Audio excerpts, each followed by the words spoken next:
మాచర్ల పట్టణంలోని అంబేద్కర్ సెంటర్లో ఆదివారం రాత్రి ఎమ్మెల్యే పిన్నెల్లి రామకృష్ణారెడ్డి ఊరేగింపులో క్రెయిన్ తగిలి టీడీపీ కార్యకర్త ఆలేటి సాలోమన్ మృతి చెందాడు. మాచర్ల ప్రభుత్వాసుపత్రిలో ఆలేటి సాలోమన్ మృతదేహాన్ని మాచర్ల టీడీపీ అభ్యర్థి జూలకంటి బ్రహ్మారెడ్డి పరిశీలించి మృతుడి కుటుంబ సభ్యులను పరామర్శించారు. జూలకంటి బ్రహ్మారెడ్డి మాట్లాడుతూ వైసీపీ ఊరేగింపులో కూడా మా రక్త తిలకం కావాలేమో, పిన్నెల్లి రామకృష్ణారెడ్డి మృతుడి కుటుంబానికి 50 లక్షల రూపాయలు నష్టపరిహారం చెల్లించాలి. ఇది వైసీపీ మరి ఊరేగింపులు కూడా చివరికి మా రక్త తలకమే కావాల్సి వచ్చిందేమో వాళ్ళకి.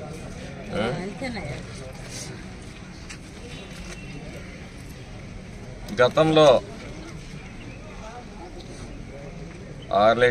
ఆలేటి సలోమాన్ని తెలుగుదేశం పార్టీ అన్ని విధాలుగా ఆదుకుంటుంది.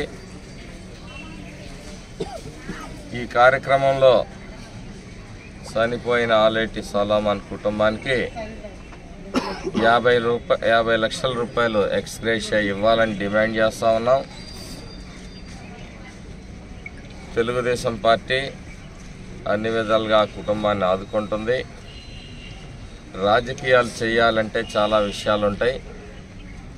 ఆ రోజు ఖమ్మంపాడు దగ్గర నా క్యాన్వాయ్లో ఆటో ఢీకొని స్వల్ప గాయాలైతే నా బండి కూడా తగలేదు, వేరే బండి తగిలి అతని ట్రీట్మెంట్కై వేరే బండిలో ఎక్కించి తరలిస్తుంటే దాని మీద SC, ST atrocity, kidnap, attempt murder కేసులు పెట్టారు ఇక్కడ పోలీసు అధికారులు.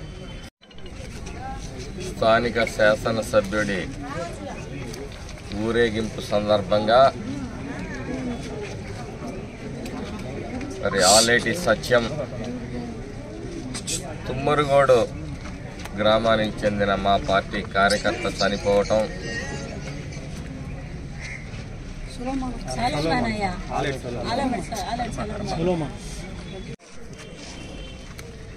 మేము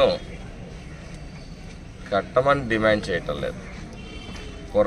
పొరపాటుగా విఘ్నతతో ఆలోచించాల్సిన పోలీసులు ఆ రోజు నా మీద SC, ST atrocity, kidnap, attempt murder, ఇక్కడ విధానాలు అలా ఉన్నాయి. మేము ఒకటే అడిగేది, ఏ కుటుంబం అయితే నష్టపోయిందో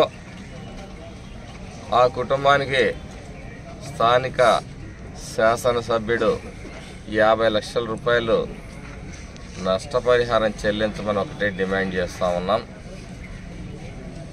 తెలుగుదేశం పార్టీ తరఫున అతని సభ్యుడు, అతనికి రావాల్సిన ఇన్సూరెన్స్ కానీ పార్టీ తరఫున చేయాల్సిన సహాయం కానీ ఖచ్చితంగా చేస్తాం.